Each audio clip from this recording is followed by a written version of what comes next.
Hi മക്കളെ, welcome back to Leads academy's smart. നമ്മുടെ ബയോളജിയുടെ അടുത്ത പോർഷൻ എന്താണെന്ന് നമുക്ക് നോക്കാം. അടുത്ത പോർഷനിൽ നമ്മൾ പഠിക്കുന്നത് generation and transmission of impulses. എന്താണ് generation and transmission of impulse? ആവേഗങ്ങൾ എങ്ങനെയാണ് ഉണ്ടാവുന്നതെന്നും അത് എങ്ങനെയാണ് തലച്ചോറിലേക്ക് എത്തുന്നത്, ഏതെല്ലാം വഴി, എന്തൊക്കെ സംഭവിക്കുന്നുണ്ട്, അതാണ് നമ്മൾ ഇനി ഈ ക്ലാസ്സിൽ പഠിക്കുന്നത്. കഴിഞ്ഞ ക്ലാസ്സിൽ പഠിച്ചതെല്ലാം നമ്മൾ ഒന്ന് ഓർത്തിരിക്കണം കേട്ടോ. ഓർമ്മയില്ലേ? മറന്നു പോകരുത്, നന്നായി പഠിക്കണം കേട്ടോ. അപ്പോൾ നമ്മുടെ ഇന്നത്തെ ചാപ്റ്ററിലേക്ക് നമുക്ക് വരാം. Generation and transmission of impulses. എങ്ങനെയാണ് ഒരു ഉദ്ദീപനം വരുമ്പോൾ നമ്മുടെ ബോഡി എന്തൊക്കെ മാറ്റങ്ങൾ വരും? നമ്മുടെ ബോഡിയിലെല്ലാം നമ്മൾ ഉദ്ദീപനം ഉണ്ടാകുമ്പോൾ അത് സ്വീകരിക്കുന്ന ആരാണെന്ന് നമ്മൾ പറഞ്ഞേ? ഓർമ്മയില്ലേ? ഉദ്ദീപനം അല്ലെങ്കിൽ സ്റ്റിമുലൈ ഉണ്ടാകുമ്പോൾ അത് സ്വീകരിക്കുന്നത് ആരാണ്? റിസപ്റ്റർ അല്ലേ? നിങ്ങൾ മറന്നു പോകരുത് കേട്ടോ. റിസപ്റ്റർ ആണ് ഉദ്ദീപനത്തെ സ്വീകരിക്കുന്നത്. അപ്പൊ റിസപ്റ്റർ ഉദ്ദീപനത്തെ സ്വീകരിച്ചു. പിന്നെ എന്താ സംഭവിക്കാം? നമുക്ക് ഈ ഒരു ചിത്രം നോക്കാം. നിങ്ങൾക്ക് കാണുന്നില്ലേ? ഈ ഒരു ചിത്രത്തില് നിങ്ങൾ കാണുന്നുണ്ട് the outer surface of plasma membrane. അതായത് നമ്മുടെ ന്യൂറോണിന്റെ ഔട്ടർ സർഫസിൽ ഉള്ള ചാർജ് എന്താണ്? പോസിറ്റീവ് ചാർജ് ആണ്. പുറത്ത് അവൻ പോസിറ്റീവ് ചാർജ് ആണ്, അകത്ത് അവൻ ഫുള്ള് നെഗറ്റീവ് അടിച്ചിരിക്കുകയാണ്. അകത്തുള്ള ചാർജ് എന്താണ്? നെഗറ്റീവ് ചാർജ് ആണ്. അപ്പൊ പ്ലാസ്മ മെംബ്രെയിന്റെ ഉള്ളില് നെഗറ്റീവ് ചാർജ് ആണ്, കംപ്ലീറ്റ് നെഗറ്റീവ് അടിച്ചിരിക്കുകയാണ് അവന് പുറത്ത് പോസിറ്റീവ് ചാർജ്. അങ്ങനെ ഇരിക്കുന്ന സമയത്താണ് ആര് വന്നത്? ഇമ്പൾസ് വന്നത്. ആരാ വന്നേ? ഇമ്പൾസ് വന്നു. അപ്പോ സന്തോഷായി, ആരോ വന്നു ഇല്ലേ? ഇമ്പൾസ് വന്നിട്ടുണ്ട്. അപ്പൊ എന്താ സംഭവിച്ചേ? ഈ പുറമേയുള്ള പോസിറ്റീവ് ഒക്കെ അകത്തേക്ക് പോകും, അകത്തുള്ള നെഗറ്റീവ് ഫുള്ള് പുറത്തേക്ക് പോകും. മനസ്സിലായോ? ഇമ്പൾസ് വന്നു, പുറമേയുള്ള പോസിറ്റീവ് അകത്തേക്ക് പോകും, പ്ലാസ്മ മെംബ്രെയിന്റെ അകത്തേക്ക് പോകും. അതുപോലെ അകത്തുള്ള നെഗറ്റീവ് ചാർജുകളെല്ലാം പുറത്തേക്ക് പോകും. എന്താ അത് അങ്ങനെ വരാൻ കാരണം? നിങ്ങൾ ചോദിക്കുക. സയൻസ് പഠിക്കുന്ന കുട്ടികളെ എപ്പോഴും വയ്യും വാട്ടും വിച്ചും എന്താ, എന്തുകൊണ്ടാ, എങ്ങനെയാ, ഇതിങ്ങനെ ചോദിച്ചുകൊണ്ടിരിക്കണം. അതുപോലെ മക്കൾ അതുപോലെ ചോദിക്കണം കേട്ടോ. അപ്പൊ എന്തുകൊണ്ടാ അങ്ങനെ വരുന്നത്? ചാർജുകൾ വ്യത്യാസമായിരിക്കാൻ കാരണം എന്താ? നമ്മുടെ സെല്ലിലുള്ള അയോണുകളുണ്ട് അല്ലെ? പലതരം അയോണുകൾ നമ്മുടെ സെല്ലിലുണ്ട്. അപ്പൊ ഈ അയോണുകളുടെ ഡിസ്ട്രിബ്യൂഷൻ, അയോണുകളുടെ വിതരണം പലതരത്തില് വ്യത്യസ്തമായിരിക്കുന്നത് കൊണ്ടാണ് ഇതിന്റെ ചാർജുകൾ ഇങ്ങനെ വ്യത്യാസമായിരിക്കുന്നത്. ഉള്ളിൽ നെഗറ്റീവ് അടിച്ചിരിക്കുന്ന പ്ലാസ്മ മെംബ്രെയിൻ എന്തായി? ഇപ്പോ ഇമ്പൾസ് വന്നപ്പോ പോസിറ്റീവായി. പുറമേയുള്ള നെഗറ്റീവ് എന്തായി? പുറമേയുള്ള പോസിറ്റീവ് നെഗറ്റീവായി, അകമേ പോസിറ്റീവായി. മനസ്സിലായോ? ചാർജ് അങ്ങോട്ടും ഇങ്ങോട്ടും മാറി, അകത്തേക്കും പുറത്തേക്കും ചാർജ് മാറിപ്പോയി. മനസ്സിലായോ? എന്നിട്ട് എന്ത് ചെയ്യും? ഇത് ഇമ്പൾസ് ഇങ്ങനെ പോയിക്കൊണ്ടിരിക്കുക നമ്മൾ പറഞ്ഞില്ലേ? ആക്സോൺ വഴി ആക്സോണൈറ്റിലേക്ക് അങ്ങനെ പോവുകയാണ്. അപ്പൊ ഇതിങ്ങനെ ഈ ചാർജ് ഇത് പോകുന്നിടത്തല്ല ഇതിങ്ങനെ ചാർജ് വ്യത്യാസം വരും. അങ്ങനെ ഇത് ഫൈനലി ബ്രെയിനിലെത്തും. മനസ്സിലായോ? അതാണ് ഇവിടെ സംഭവിക്കുന്നത്. ഇതാ കണ്ടില്ലേ? ഈ പിക്ചറിൽ നിങ്ങൾ നോക്കിയേ. ഇവിടെയുള്ള ഈ പിക്ചറിൽ നിങ്ങൾക്ക് കാണാം, ഇവിടെ കൊടുത്തിട്ടുള്ള പിക്ചർ കണ്ടോ? അതിനകത്ത് ആദ്യത്തേല് മുകളിൽ കണ്ടോ? മുകളിൽ എന്താണുള്ളത്? പോസിറ്റീവ് ചാർജസ് കാണുന്നില്ലേ? ഈ ഭാഗത്ത് കണ്ടോ? പോസിറ്റീവ് ചാർജ് വന്നു. അകത്ത് എന്താണുള്ളത്? നെഗറ്റീവ് ചാർജ് ആണ് അകത്തുള്ളത്. കണ്ടില്ലേ? അകത്ത് നെഗറ്റീവ് ചാർജ് ആണ് ഉള്ളത്. ഇനി എന്താണ്? സ്റ്റിമുലസ് വന്നു, അതായത് ഉദ്ദീപനം വന്നു. ഉദ്ദീപനം വന്നപ്പോ എന്താ സംഭവിച്ചത്? ഇവിടെയുള്ള പോസിറ്റീവ് ചാർജ്, ഇവിടെ പുറമേയുള്ള പോസിറ്റീവ് ചാർജ് സെല്ലിനകത്തേക്ക്, പ്ലാസ്മ മെംബ്രെയിനകത്ത് എന്തായി മാറി? നെഗറ്റീവ് പോസിറ്റീവും പോസിറ്റീവ് നെഗറ്റീവും ആയിട്ട് മാറി. അതങ്ങനെ അടുത്ത മൂന്നാമത്തെ ചിത്രത്തിൽ നോക്കിയേ. മൂന്നാമത്തെ ചിത്രത്തിൽ ആ പോസിറ്റീവ് അയണുകൾ അങ്ങനെ ട്രാൻസ്പോർട്ട് ചെയ്യും. അങ്ങനെ ഓരോ സെല്ലിലും അങ്ങനെ മാറ്റങ്ങൾ വരും. മനസ്സിലായോ? മനസ്സിലായില്ലേ? ഒന്നും കൂടി പറയണോ? ഇമ്പൾസ് വരുന്ന സമയത്ത്, ഇമ്പൾസ് വരുന്നതിന് മുമ്പ് അല്ലെങ്കിൽ ആവേഗങ്ങൾ വരുന്നതിന് മുമ്പ് പ്ലാസ്മ മെംബ്രെയിനകത്തെ ചാർജ് നെഗറ്റീവ് ആയിരുന്നു. ഞാൻ ആദ്യം പറഞ്ഞില്ലേ? നെഗറ്റീവ് അടിച്ചിരിക്കുമായിരുന്നു എന്ന് പറഞ്ഞില്ലേ? പുറമേ എന്തായിരുന്നു? ആള് പുറമേ നോക്കുമ്പോൾ ഭയങ്കര പോസിറ്റീവ് ആളായിരുന്നു ഇമ്പൾസ് വരുന്നത് വരെ. ഇമ്പൾസ് വന്നപ്പോ എന്തായി? പുറമേക്ക് നെഗറ്റീവ് അടിച്ചു, അകത്തേക്ക് പോസിറ്റീവ് അടിച്ചു. അതാണ് സംഭവിച്ചത്. എന്നിട്ട് അതിങ്ങനെ സെല്ല് വഴി പതുക്കെ പതുക്കെ ട്രാൻസ്പോർട്ടേഷൻ നടന്ന് നമ്മുടെ ബ്രെയിനിലേക്ക് ആ ഇമ്പൾസിനെ എത്തിക്കും. മനസ്സിലായോ? മനസ്സിലായി അല്ലേ? അങ്ങനെ ഈ പോസിറ്റീവ് ചാർജ് ആയിട്ടുള്ള ഈ ഇമ്പൾസ് എന്ത് ചെയ്യും? നമ്മുടെ ബ്രെയിനിലേക്ക് എത്തും. ഒരു ഇലക്ട്രിക് കറണ്ട് പോലെ നമ്മുടെ ബ്രെയിനിലേക്ക് എത്തിച്ചേരും. മനസ്സിലായില്ലേ എങ്ങനെയാണെന്ന്? ഇമ്പൾസിന്റെ ട്രാൻസ്മിഷൻ എങ്ങനെയാണെന്ന് മക്കൾക്ക് മനസ്സിലായില്ലേ? അടുത്തത് നമ്മൾ പഠിക്കുന്നതാണ് സിനാപ്സ്. സിനാപ്സ് എന്ന് പറഞ്ഞാൽ എന്താ മക്കളെ? സിനാപ്സ് എന്ന് പറഞ്ഞാല് ഒന്നുമില്ല, അത് ഒരു ജംഗ്ഷനാണ്. ബേസിക്കലി സിനാപ്സ് എന്ന് പറഞ്ഞാല് ഒരു ജംഗ്ഷനാണ്. നമ്മളിങ്ങനെ പറയാറില്ല, രണ്ട് സ്ഥലങ്ങൾ കൂടിച്ചേരുന്നതിന് ഇടയ്ക്കുള്ള ഒരു സ്പേസ്, അതാണ്. അപ്പൊ ഇവിടെ ഏതാണ് നമ്മുടെ ബയോളജിയില് നമ്മുടെ ഒന്നാമത്തെ ചാപ്റ്ററിൽ പറഞ്ഞ സിനാപ്സ് എവിടെയുള്ള ജംഗ്ഷൻ, ഏത് സ്ഥലത്തുള്ള ഒരു സ്പേസ് ആണെന്നാണ് നമ്മൾ പഠിക്കാൻ പോകുന്നത്. അപ്പൊ 3 തരത്തിലുള്ള സിനാപ്സ് ആണ് നമുക്ക് ഇവിടെ പഠിക്കാനുള്ളത്. നമുക്ക് നോക്കാം.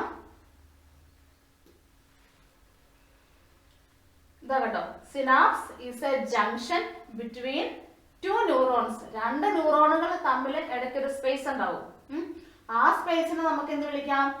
ആ സ്പേസിനെ നമുക്ക് സിനാപ്സ് എന്ന് വിളിക്കാം. 2 ന്യൂറോണുകൾ, നമ്മൾ ഒരു ന്യൂറോണിന്റെ പടമാണ് പഠിച്ചപ്പോൾ നിങ്ങൾ മനസ്സിലിങ്ങനെ ഓർക്കുക, 2 ന്യൂറോണുകൾ ഉണ്ട്, അതിനിടയ്ക്കുള്ള സ്പേസ് ആണ് എന്ത്? സിനാപ്സ് എന്ന് പറയുന്നത്. ഇനി രണ്ടാമത്തെ സിനാപ്സ് ഏതാണ്? ഒരു ന്യൂറോണിനും ഒരു മസിൽ സെല്ലിനും ഇടയ്ക്കുള്ള സ്പേസ് ഉണ്ട്, ജംഗ്ഷൻ. ആ ജംഗ്ഷനെ നമുക്ക് എന്ത് വിളിക്കാം? സിനാപ്സ് എന്ന് വിളിക്കാം. ഒരു ന്യൂറോണിന്റെയും ഒരു മസിൽ സെല്ലിന്റെയും ഇടയ്ക്കുള്ള സ്പേസിനെ നമുക്ക് എന്ത് വിളിക്കാന്ന് പറഞ്ഞ? സിനാപ്സ് എന്ന് വിളിക്കാം. അടുത്ത സിനാപ്സ് ഏതാണെന്നറിയോ?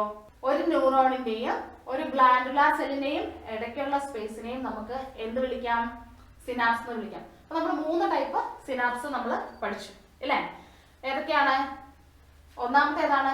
2 ന്യൂറോണുകൾക്കിടയിലുള്ള സ്പേസ്, 2 ന്യൂറോണുകൾക്കിടയിലുള്ള ജംഗ്ഷൻ, അതിനെ നമുക്ക് സിനാപ്സ് എന്ന് വിളിക്കാം. പിന്നെ രണ്ടാമത്തെ ഏതാണ്? രണ്ടാമത്തെ മറന്നുപോയോ? മറക്കരുത്.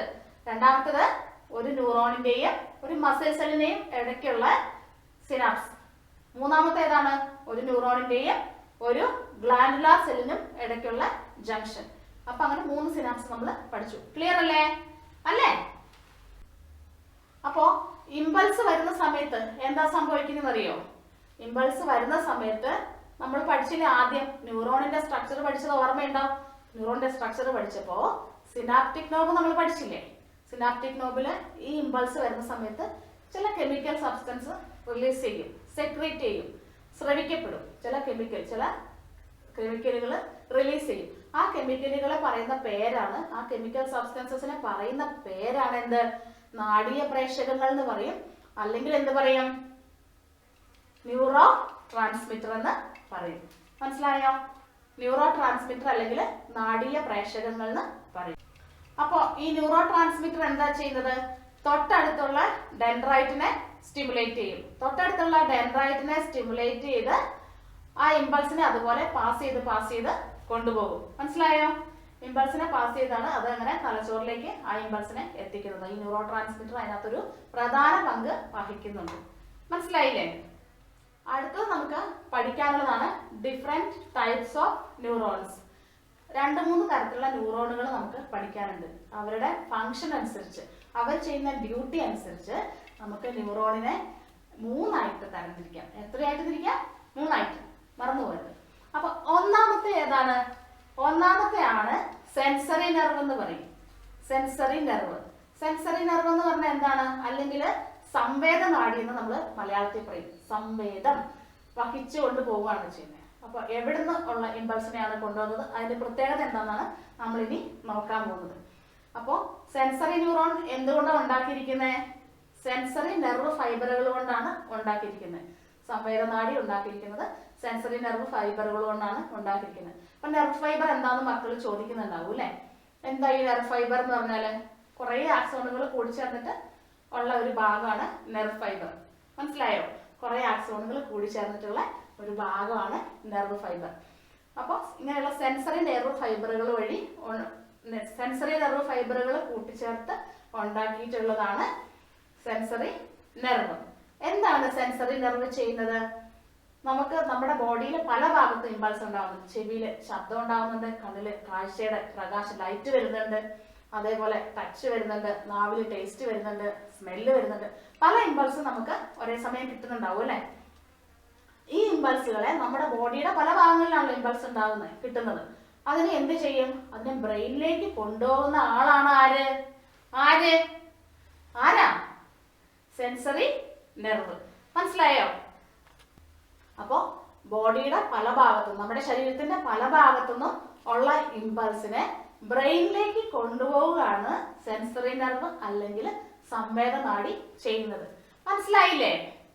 ആയി. ഓക്കെ അല്ലേ? സെറ്റ്. അടുത്തത് ആരാണ്? അടുത്ത നെർവ് ഏതാണ്? അടുത്ത നെർവാണ് മോട്ടോർ നെർവ്. മോട്ടോർ നെർവ് എങ്ങനെയാണ് ഉണ്ടാക്കിയിട്ടുള്ളത്? മോട്ടോർ നെർവ് ഫൈബർ വെച്ചിട്ടാണ് ഉണ്ടാക്കിയിട്ടുള്ളത്. ഇവിടെ ശ്രദ്ധിച്ചിരിക്കുക എല്ലാവരും, എവിടെയും പോകരുത് കേട്ടോ, ഇവിടെ തന്നെ നോക്കിയിരിക്കാം.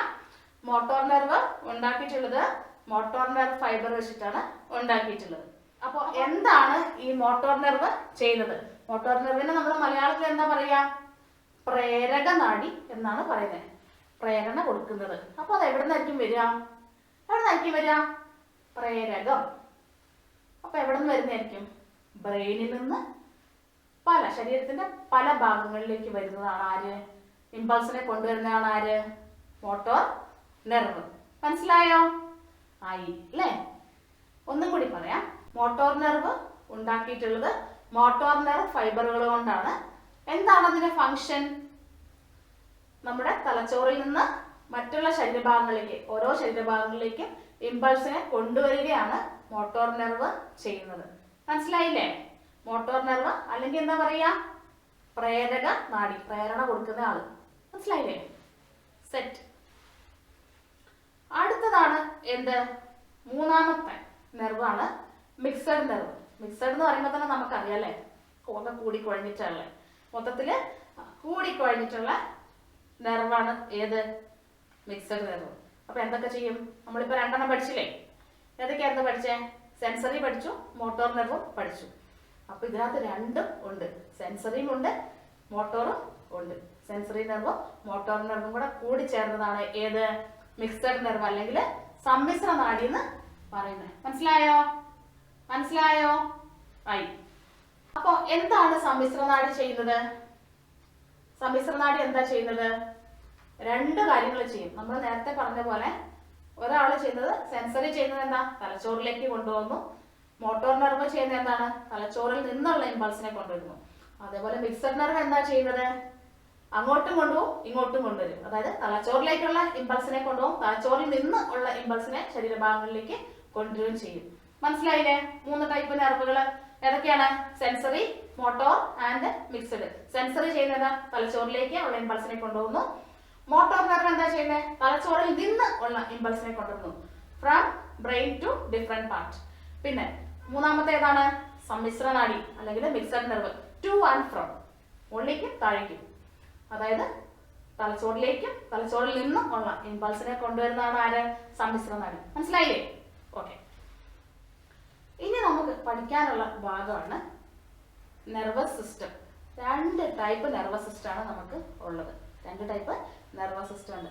അതിനകത്ത് ഒന്നാമത്തെ നെർവസ് സിസ്റ്റത്തിനെ നമുക്ക് എന്ത് വിളിക്കാം? ഒന്നാമത്തെ നെർവസ് സിസ്റ്റത്തിനെ നമുക്ക് സെൻട്രൽ നെർവസ് സിസ്റ്റം എന്ന് വിളിക്കാം. എന്താ വിളിക്കാം? എന്താ വിളിക്കാം? എന്തെങ്കിലും വിളിച്ചോന്നാ? അങ്ങനെയല്ല. സെൻട്രൽ നെർവസ് സിസ്റ്റം, കേന്ദ്ര നാഡി വ്യവസ്ഥ. അപ്പൊ കേന്ദ്രം എന്ന് പറയുമ്പോൾ ഭയങ്കര പിടിപാടായിരിക്കും അല്ലെ? നിങ്ങൾ വിചാരിക്കുന്നതല്ലേ, നമ്മൾ പറയില്ലേ കേന്ദ്രത്തിലേക്ക് വിളിച്ചു എന്നൊക്കെ പറയില്ലേ? അപ്പൊ അതേപോലെ കേന്ദ്ര നാഡി എന്ന് പറയുമ്പോ എന്താ? സെൻട്രൽ നെർവസ് സിസ്റ്റം അല്ലെങ്കിൽ കേന്ദ്ര നാഡി വ്യവസ്ഥ എന്ന് പറയുമ്പോ ആരാണ് അതിനകത്ത് ഉള്ളത്? അതിനകത്തുള്ള പ്രധാനപ്പെട്ട ആൾക്കാർ ആരൊക്കെയാ? സെൻട്രൽ. അപ്പൊ നമ്മളിങ്ങനെ നിന്നിട്ട് ആലോചിക്കുക, നമ്മുടെ സെൻട്രൽ എവിടെയാണ്? സെൻട്രൽ ഈ ഭാഗം. ഇവിടെ ആരാ ഉള്ളത്? നമ്മുടെ ബ്രെയിൻ. ഇവിടെ ആരാ ഉള്ളത്? ബ്രെയിൻ അല്ലേ? ബ്രെയിൻ ഉണ്ട്. ബ്രെയിനിന്റെ അവിടെ നിന്ന് ഇങ്ങനെ താഴേക്ക് പോയി. അപ്പൊ ഈ നടുഭാഗത്ത് കൂടെ എന്തുണ്ട്? നട്ടെല്ലുണ്ട് അല്ലെ? നട്ടെല്ലിന്റെ ഉള്ളിൽ കൂടെ ആരാ പോകുന്നേ? ആരാ? സുഷുമ്ന നാഡി അല്ലെങ്കിൽ എന്താ പറയും? Spinal cord. സ്പൈനൽ കോഡാണ് ഉള്ളത്. അപ്പൊ ഇതിനകത്ത് സെൻട്രൽ നെർവസ് സിസ്റ്റത്തിലുള്ള പ്രധാനപ്പെട്ട ഭാഗങ്ങൾ ഏതൊക്കെയാണ്? ബ്രെയിൻ ആൻഡ് സ്പൈനൽ കോഡ് അല്ലെങ്കിൽ മസ്തിഷ്കവും സുഷുമ്ന നാഡിയുമാണ് എന്തിനുള്ളത്? കേന്ദ്ര നാഡി വ്യവസ്ഥയിൽ ഉള്ളത്. പിടികിട്ടില്ലേ? അടുത്തതാണ് പെരിഫറൽ നെർവസ് സിസ്റ്റം. പെരിഫറിയിലേക്ക് വരുന്ന നെർവസ് സിസ്റ്റം ആണ്. പെരിഫറിയിലേക്ക് വരുന്ന നെർവസ് സിസ്റ്റം. അപ്പൊ ആരൊക്കെയാണ് അതിനകത്തുള്ള പ്രധാനപ്പെട്ട നായകന്മാര് ആരാന്ന് നമുക്ക് നോക്കാം. പെരിഫറിയിലേക്ക്, അപ്പൊ നമ്മുടെ തലച്ചോറിന്റെ പുറംവശത്തേക്കുള്ള ഭാഗം, പെരിഫറിയിലേക്കുള്ള ഭാഗമാണ്. അപ്പൊ 2 ടൈപ്പ് ആൾക്കാർ, നായകന്മാരാണ് അതിനകത്ത് ഉള്ളത്. ആരൊക്കെയാണുള്ളത്? ഒന്നാമത്തേത് ക്രേനിയൽ നെർവ്, അല്ലെങ്കിൽ എന്താ പറയാ, ശിരോനാഡികൾ എന്ന് പറയും. അവര് 12 ജോഡി ഉണ്ട്. 12 ജോഡി, 12 pairs ഓഫ് ക്രേനിയൽ നെർവ്. മനസ്സിലായോ? 12 pairs ഓഫ് ക്രേനിയൽ നെർവ് എവിടെയുണ്ട്? എവിടെയുണ്ടെന്നാ പറഞ്ഞേ? പെരിഫറൽ നെർവസ് സിസ്റ്റത്തിൽ ഉണ്ടെന്നാണ് നമ്മൾ പറഞ്ഞത്. കിട്ടിയില്ലേ? രണ്ടാമത്തേത് ഏതായിരുന്നു? Spinal nerve. സ്പൈനൽ നെർവ് എത്ര പേരുണ്ടെന്ന് അറിയാമോ മക്കൾക്ക്? 31 pairs, 31 ജോഡി സ്പൈനൽ നെർവുകളാണ് പെരിഫറൽ നെർവസ് സിസ്റ്റത്തില്. 31 ജോഡി സ്പൈനൽ നെർവുകളാണ് പെരിഫറൽ നെർവസ് സിസ്റ്റത്തില് ഉള്ളത്. മനസ്സിലായോ? അപ്പൊ 2 ടൈപ്പ് നെർവസ് സിസ്റ്റം ഉണ്ട്. ഏതൊക്കെയാണ്? ഒന്നാമത്തത് സെൻട്രൽ നെർവസ് സിസ്റ്റം, അല്ലെങ്കിൽ നമുക്ക് അതിനെ എന്ത് വിളിക്കാം? CNS എന്ന് വിളിക്കാം അല്ലേ? സെൻട്രൽ നെർവസ് സിസ്റ്റത്തിനെ നമുക്ക് ചെറുതായിട്ട് CNS എന്ന് വിളിക്കാം. CNS, central nervous system. മനസ്സിലായില്ലേ? അപ്പൊ അതിനകത്ത് എന്തൊക്കെയുള്ള? അതിനകത്ത് പ്രധാനപ്പെട്ട കേന്ദ്ര കഥാപാത്രങ്ങൾ ആരൊക്കെയാ? നമ്മുടെ ബ്രെയിനും സ്പൈനൽ കോഡും ആണ് അതിനകത്ത് പ്രധാന കഥാപാത്രങ്ങൾ. കിട്ടിയില്ലേ? രണ്ടാമത്തത് ഏതാണ്? Peripheral nervous system. അപ്പൊ നമുക്ക് എന്ത് വിളിക്കാം? ഷോർട്ട് ഫോമിൽ നമുക്ക് എന്ത് വിളിക്കാം? PNS എന്ന് വിളിക്കാം. PNS, peripheral nervous system. ആരൊക്കെയാണ് അതിനകത്ത് പ്രധാനപ്പെട്ട നായകന്മാര്? 2 ടൈപ്പ് ആൾക്കാരാണുള്ളത്. ഏതൊക്കെയാണ്? ഒന്നാമത്തെ ക്രേനിയൽ നെർവ്, അല്ലെങ്കിൽ ശിരോനാഡികൾ. 12 ജോഡി ക്രേനിയൽ നെർവാണ് ഉള്ളത്. 12 pairs ഓഫ് ക്രേനിയൽ നെർവ്, അല്ലെങ്കിൽ 12 ജോഡി ശിരോനാഡികളാണ് പെരിഫറൽ നെർവസ് സിസ്റ്റത്തിൽ ഉള്ളത്. 31 ജോഡി സ്പൈനൽ നെർവുകളും ഉണ്ട്. എവിടെ? പെരിഫറൽ നെർവസ് സിസ്റ്റത്തിൽ. അപ്പോൾ 12 pairs of cranial nerve and 31 pairs of spinal nerve. മനസ്സിലായോ? ഇത്രയും കാര്യങ്ങള്, 2 ടൈപ്പ് നെർവസ് സിസ്റ്റം. മനസ്സിലായില്ലേ? അപ്പൊ ഇന്നത്തെ ക്ലാസ് നമുക്ക് ഇവിടെ വൈൻഡപ്പ് ചെയ്യാം. നിങ്ങൾ നന്നായിട്ട് ഒന്ന് വായിച്ചു നോക്കുക. ഇതെല്ലാം വളരെ പ്രധാനപ്പെട്ട ഭാഗങ്ങളാണ്. SSLC പരീക്ഷയ്ക്ക് എല്ലാ വർഷവും ഈ ഭാഗത്തു നിന്നെല്ലാം ചോദ്യങ്ങൾ ചോദിക്കുന്നതാണ്.